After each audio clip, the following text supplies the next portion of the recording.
Hello everyone, welcome back to this channel. In this video, I will show you the easy and clear steps on how to insert page number in Google Docs on computer. So how to insert page number in Google Docs on computer? Make sure you keep watching this video until the end. Let's get started right away. Firstly, just go to Google Docs on your computer or laptop. And this is the initial display of the Google Docs work page. To add, just point the cursor to the top of the screen. Here there are several menu options. Tap this Insert menu. Here there are several menu options. Tap Menu Page Number. Here several menu options appear. Tap More Option menu.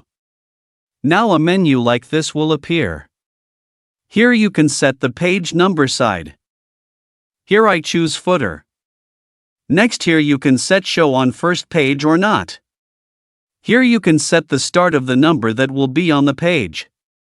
After finishing, tap Apply. Now you can see here there is already a page. I will add another page. Well, here it is seen on the page that I added will automatically follow the previous page number. So that's it, tutorial how to insert page number in Google Docs on computer. Thank you for watching. I hope this video is useful. See you in the next video.